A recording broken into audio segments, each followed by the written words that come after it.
सोनी का A6400 ज़्यादा better camera है या फिर निकॉन का Z50, बताने वाला हूँ इस वीडियो में।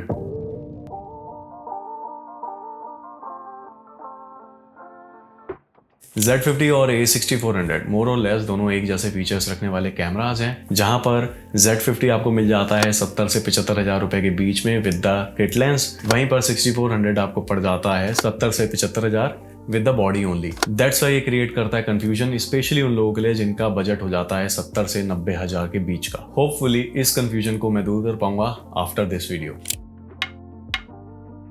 सबसे पहले बात करेंगे इन टर्म्स ऑफ डिजाइन, तो दोनों ही कैमराज बहुत ही ज्यादा कॉम्पैक्ट हैं एंड लाइट वेट भी, बिकॉज मिररलेस कैमरा है। बट कहीं ना कहीं मैं Z50 को ग्रिप हैंडलिंग के मामले में A6400 से बेटर कहूंगा। इन हैंड्स आपको Z50 के अंदर ना डीप ग्रिप होने की वजह से DSLR वाला पूरा फील आता है। 6400 की जो ग्रिप है वो ज्यादा डीप नहीं है। दैट्स वाई अगर आप लोग लॉन्ग लेंसेज को लगाते हो या फिर फ्रंट हैवी लेंसेज को लगाते हो तो आपकी जो उंगलियां हैं वो थोड़े टाइम बाद ऑटोमेटिकली दर्द करनी स्टार्ट कर जाएंगी। अब बात करते हैं इलेक्ट्रॉनिक व्यू फाइंडर की, तो यहाँ पर भी Z50 जो है वो अपने DSLR वाले स्टाइल को कैरी फॉरवर्ड करता है, यानी कि जो इसका EVF है वो सेंटर अलाइन है। वहीं पर अगर आप सोनी A6400 का EVF देखते हो तो वो एक्सट्रीम लेफ्ट कॉर्नर पे प्लेस किया गया है, क्योंकि रेंज फाइंडर वाला उसमें फील दिया गया है। तो अगर आप लोग DSLR से शिफ्ट होकर मिररलेस पर आए हो तो Z50 आपको ज्यादा कंफर्टेबिलिटी प्रोवाइड करेगा। खैर अगर मैं खुद की बात करूं तो मुझे इससे ज्यादा फर्क नहीं पड़ता है और ये मेरा पर्सनल ओपिनियन है, आपका एक अलग नैरेटिव हो सकता है।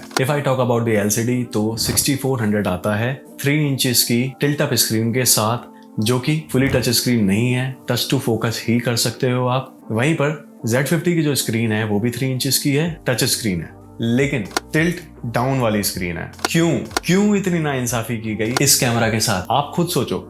अभी हम परेशान थे 6400 की टिल्ट अप स्क्रीन की वजह से, क्योंकि व्लॉगिंग वगैरह करते वक्त अगर ऑडियो को रिकॉर्ड करना होता था तो बड़ी दिक्कत होती थी, हमें बड़ी जुगाड़बाजी लगाकर तोड़ निकाला था। निकॉन ने नई चुनौती दे दी, कालो करो इसका जुगाड़।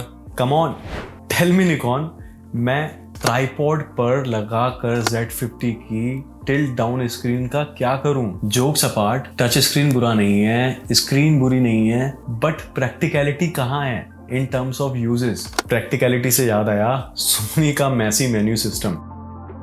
सोनी के पुराने मेन्यू सिस्टम किसी भी बिगिनर के लिए उतने ही ज्यादा कंफ्यूजिंग है जितना जेम्स गन के आने के बाद DC यूनिवर्स के अंदर हेनरी कैविल के सुपरमैन का फ्यूचर। Z50 का मेन्यू सिस्टम जहां यूजर फ्रेंडली है, वहीं सोनी A6400 का एकदम मैसी। पर अगर आप मेरे जैसे हो जिन्हें चुनौतियों का सामना करना बेहद पसंद है तो आपको दिक्कत नहीं होने वाली। शुरुआत में दर्द होगा, फिर धीरे धीरे मजा आने लगेगा। दिमाग में गंदी सोच। पोर्ट्स की अगर बात करूं तो दोनों ही कैमरा के अंदर ऑडियो रिकॉर्डिंग के लिए जैक दिया हुआ है 3.5 mm का। माइक्रो USB पोर्ट भी दिया हुआ है जिससे आप अपने कैमरे को डायरेक्ट चार्ज कर सकते हो, और एक माइक्रो HDMI पोर्ट भी दिया हुआ है। इंटरनली ऑडियो को मॉनिटर करने के लिए दोनों ही कैमरा के अंदर जैक नहीं दिए हुए हैं।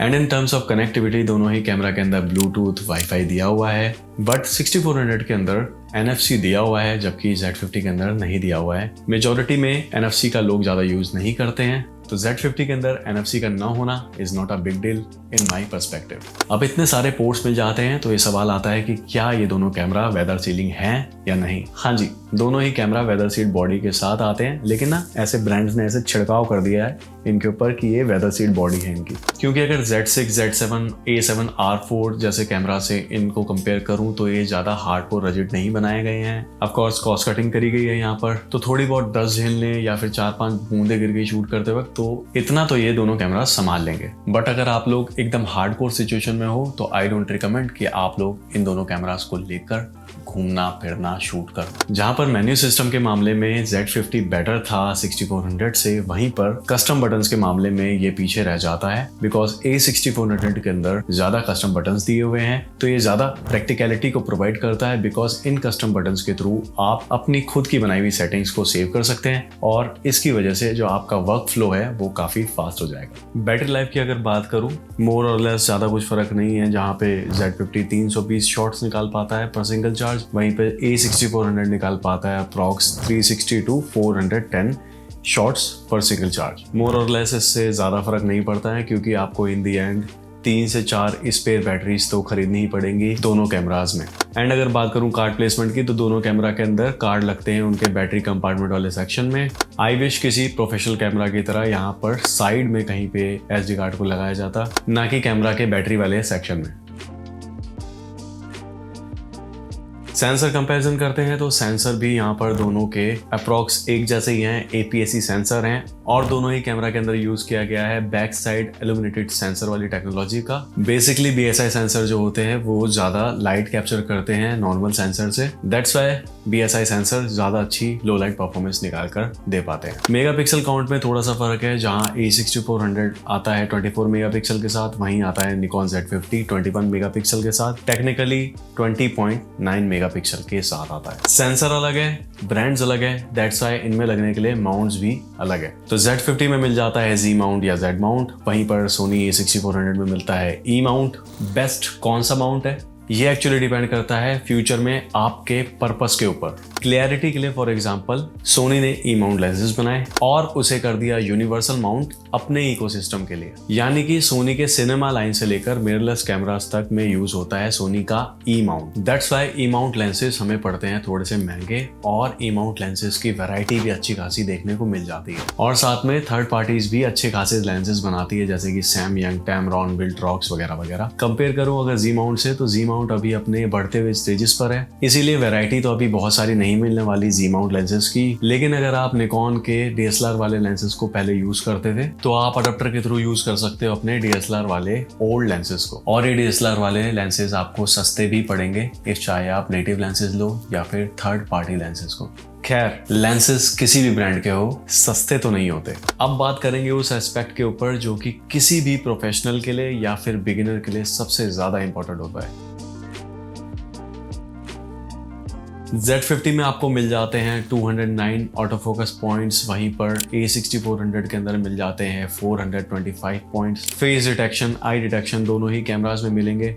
और अगर आप पूछ रहे हो कि किस ब्रांड का AF सिस्टम बेस्ट है, तो इसका जवाब है Sony and Canon, they are the best in this segment, कोई दो राय नहीं। नो डाउट निकॉन का भी AF सिस्टम अच्छा है, बट फिलहाल सोनी से ज्यादा नहीं। कंपेयर अगर कर रहे हैं तो लो लाइट परफॉर्मेंस को भी कंपेयर कर लेते हैं दोनों कैमरास की, तो यहाँ पर स्लाइटली एज मिल जाती है Z50 को, क्योंकि Z50 के अंदर बेस ISO रेंज जाता है 100 से 51,200 तक, एक्सपेंड करके जाता है 2,48,000 तक। वहीं पर A6400 का जो बेस ISO जाता है वो जाता है 100 से 32,000 तक, और जिसे आप एक्सपेंड करके ले जा सकते हो 1 लाख समथिंग पर, 1,24,000 पर। यानी कि दोनों ही कैमरास में अप्रॉक्स 1 स्टॉप का आपको डिफरेंस देखने को मिल जाता है in terms of ISO range on papers. लेकिन क्या आप सच में इतना ज्यादा ISO को बम्प करते हो? नीचे कमेंट सेक्शन में बताना। भाई प्रोफेशनली मैं इतना ज्यादा बम्प करके कभी भी ISO रेंज पे नहीं गया। फोटोग्राफी एक्सपेक्ट से अगर बात करूं तो सबसे ज्यादा इंपॉर्टेंट होता है स्पीड। आपका कैमरा कितना कैपेबल है फ्रेम रेट्स पर सेकंड पर शूट करने के लिए। तो दोनों ही कैमरा कैपेबल है 11 FPS तक शूट करने के लिए, और बफर स्पीड भी आपको अच्छी खासी देखने को मिल जाती है दोनों ही कैमरास में। जहां पर Z50 आपको निकाल कर दे पाता है 50+ रॉ प्लस JPEGs, वहीं पर आपको 6400 अप्रॉक्स निकाल के दे पाता है 40 to 45 raw plus JPEGs images को। रियल वर्ल्ड में इसका कितना फर्क पड़ेगा ये तो मैं नहीं कह सकता, लेकिन कुछ फॉरम्स में मैंने पढ़ा कि Z50 को लोग 90 FPS एंड इवन 100 FPS तक पुश कर पा रहे हैं। तो स्लाइटली एज मिल जाता है Z50 को अगर wild life photography and sports photography आपका मेन फोटे है तो। वीडियो एस्पेक्ट पे अगर बात की जाए तो दोनों ही कैमरा कैपेबल है 4K 30 FPS में शूट करने के लिए, बट 1.2x का क्रॉप लगेगा इन सोनी A6400, क्योंकि एक्चुअल में A6400 शूट कर रहा होता है 6K में, जिसे वो डाउन सैंपल करके आउटपुट देता है आपको 4K का, यानी कि बेटर शार्पनेस आपको इन टर्म्स ऑफ 4K देखने को मिल जाएगी 6400 में। फुल HD वीडियोस भी आप रिकॉर्ड कर सकते हो 120 FPS पर दोनों ही कैमरास में, बट फिर से यहाँ पर 1.2x का क्रॉप लगने वाला है सोनी A6400 के अंदर। एक और इम्पॉर्टेंट चीज कि there is video recording limit of 30 minutes in Z50, but A6400 के केस में there is no recording limit. तो जब तक आपका कार्ड फुल ना हो जाए और बैटरी डाई ना हो जाए, आप रिकॉर्ड कर सकते हो अनलिमिटेड टाइम तक। A6400 के अंदर आपको सोनी के सारे लॉक प्रोफाइल्स मिलने वाले हैं, जैसे कि S-Log 1, 2, 3, HLG mode, Cine 4, Cine 5 वगैरह। वहीं पर Z50 के केस में आपको लॉक प्रोफाइल्स देखने को नहीं मिलेंगे, सिर्फ एक स्टैंडर्ड फ्लैट प्रोफाइल दिया गया है, जो कि मुझे लगता है कि एक आपको लिमिटेशन देते हैं अगर आप कलर ग्रेडिंग के पर्पज से कैमरास को देख रहे हो तो in terms of professionally colour grading आपको 6400 ज्यादा बेटर आउटपुट निकाल कर दे सकता है। रोलिंग शटर की अगर बात करूं तो 6400 के अंदर आपको ज्यादा रोलिंग शटर देखने को मिलेगा, ऑफ कोर्स, क्योंकि 6K की फुटेजेस को डाउन सैंपल करके आपको ये 4K प्रोवाइड करता है। तो अगर आपका काम रन एंड गन शूट्स का है तो मैं यहाँ पर Z50 आपको रिकमेंड करूंगा। इफ इन केस अगर आपको प्रोफेशनली बैठकर इंटरव्यूज वगैरह लेने हैं तो मैं आपको A6400 रिकमेंड करूंगा, क्योंकि ज़्यादा शार्पनेस आपको देखने को मिल जाती है 6400 में इसकी 6K फुटेजेस की वजह से। इन बॉडी स्टेबलाइजेशन के मामले में भी दोनों कैमरा लगभग एक जैसे ही हैं। दोनों कैमरा के अंदर आपको आईपीएस देखने को नहीं मिलेगा, लेकिन Z50 में दिया हुआ है डिजिटल स्टेबलाइजेशन। दैट मीन कि आप अपने कैमरा के अंदर डिजिटली इस फीचर को ऑन करके फुटेज को थोड़ा बहुत जर्क से बचा सकते हो।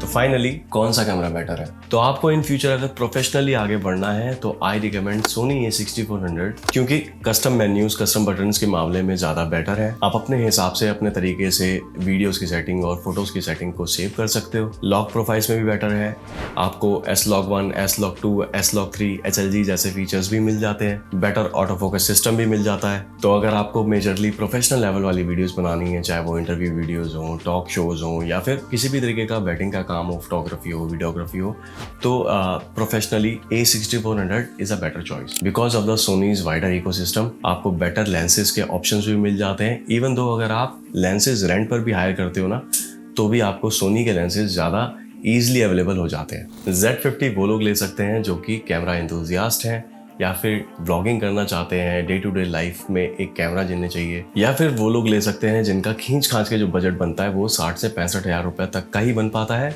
ऊपर से ना उनका पॉकेट अलाउ करता है, ना ही उनका मन। तो एक सर्टेन काइंड ऑफ ग्रुप जिनका 60 से 65 हज़ार रुपये का ही बजट बनता है, तो मैं वहाँ पे कहूँगा कि Z50 ज़्यादा वैल्यू प्रोवाइड करता है। But for pro users I recommend Sony A6400 period. लेकिन अगर आपका बजट है 60 से 65 हज़ार रुपये का, प्रो लेवल पर जाना है, कॉम्प्रोमाइज़ भी नहीं करना और सोनी के इकोसिस्टम में ही रहना है, तो आप जा सकते हो ZV-E10 की तरफ। ZV-E10 वर्सेस सोनी A6400 पहले से ही वीडियो तैयार है, you can check it out. और अगर ये वीडियो अच्छी लगी हो तो hit like and subscribe to the channel. मिलते हैं नेक्स्ट वीडियो में। Sumit Thakkar signing of.